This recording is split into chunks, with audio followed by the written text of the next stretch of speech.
Hyderabad Suchitra circle కి ఒక విశేషం. మీ లలిత జ్యువెలరీ సుచిత్ర సర్కిల్ కి వచ్చేసింది. ఆగస్టు 18న బ్రహ్మాండమైన ప్రారంభోత్సవం. Lalitha jewellery, A block, green park avenue, Suchitra road. మీ లలిత జ్యువెలరీలో ధరలు చెక్ చేయండి. డబ్బులు చాలా చాలా ఆదా చేస్తారు. డబ్బులు ఎవరికి ఊరికే రావు.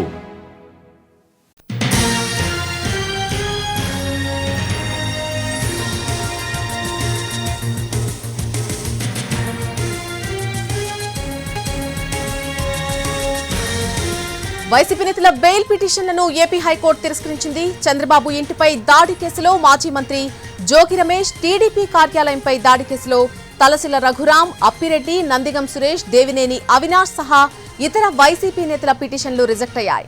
అయితే 2 వారాల పాటు ఎలాంటి చర్యలు తీసుకోకుండా ఆదేశాలివ్వాలని వైసీపీ నేతల తరపు న్యాయవాదులు కోరారు.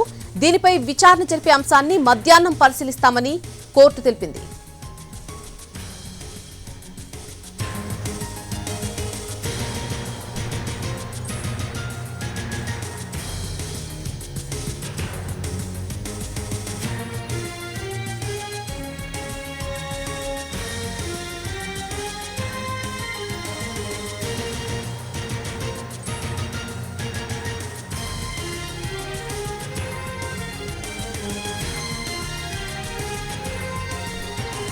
వైసీపీ నేతల బెయిల్ పిటిషన్లను ఏపీ హైకోర్టు తిరస్కరించింది.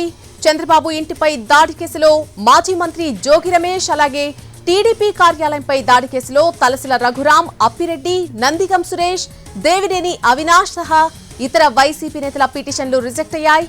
అయితే 2 వారాల పాటు వారిపై ఎలాంటి చర్యలు తీసుకోకుండా ఆదేశాలివ్వాలి అంటూ కూడా వైసీపీ నేతల తరపు న్యాయవాదులు కోర్టును కోరడం జరిగింది. దీనిపై విచారణ జరిపే అంశాన్ని మధ్యాహ్నం పరిశీలిస్తామని హైకోర్టు తెలిపింది.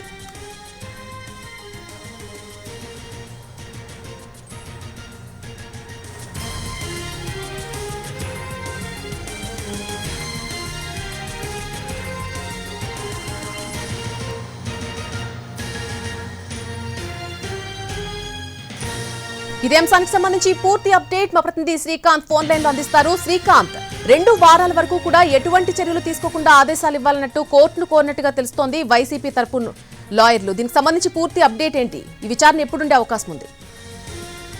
2 కీలక కేసులకు సంబంధించి దాఖలైన ముందస్తు బెయిల్ పిటిషన్ మీద ఇవాళ హైకోర్టు అయితే తీర్పు ఇవ్వడం జరిగింది. ప్రధానంగా టీడీపీ కేంద్ర కార్యాలయం మీద జరిగిన దాడి కేసుకు సంబంధించి వైసీపీ ఎమ్మెల్సీలు లేళ్ల అప్పిరెడ్డి, తలసిల రఘురాంతో పాటు మాజీ ఎంపీ నందిగాం సురేష్, దేవినేని అవినాష్ తో పాటు ఇతర కొంతమంది వైసీపీ కేడర్ మీద కూడా కేసులు నమోదయ్యాయి. వీళ్ళందరూ కూడా ముందస్తు బెయిల్ గతంలోనే దాఖలు చేశారు. ఈ నేపథ్యంలో వాళ్ళందరికీ తొందరపాటు చర్యలు తీసుకోవద్దని ఇప్పటివరకు ఇంటీరియం ప్రొటెక్షన్ కూడా హైకోర్టు గతంలోనే వచ్చింది. ఈ నేపథ్యంలో పూర్తి స్థాయి విచారణ పూర్తి చేసిన న్యాయస్థానం ఇవాళ తీర్పిస్తూ నేతలు అందరూ దాఖలు చేసిన ముందస్తు బెయిల్ పిటిషన్ డిస్మిస్ చేస్తూ ఆదేశాలు ఇవ్వడం జరిగింది. ఇక మరోవైపు చంద్రబాబు నివాసం మీద దాడి కేసుకు సంబంధించి మాజీ మంత్రి జోగి రమేష్ తో పాటు ఆయన వర్గానికి సంబంధించి కొంతమంది నేతల మీద కూడా గతంలో కేసులు నమోదయ్యాయి. ఆ కేసుకు సంబంధించి కూడా వాళ్ళకి గతంలోనే ఇంటీరియం ప్రొటెక్షన్ ఇవ్వడం జరిగింది. అయితే పూర్తి స్థాయి విచారణ అది ఆ కేసులో కూడా పూర్తవడంతో వాళ్ళ ముందస్తు బెయిల్ పిటిషన్ కూడా డిస్మిస్ చేస్తూ న్యాయమూర్తి ఆదేశాలు ఇచ్చారు. ఈ నేపథ్యంలో సుప్రీంకోర్టు గతంలో ఇచ్చిన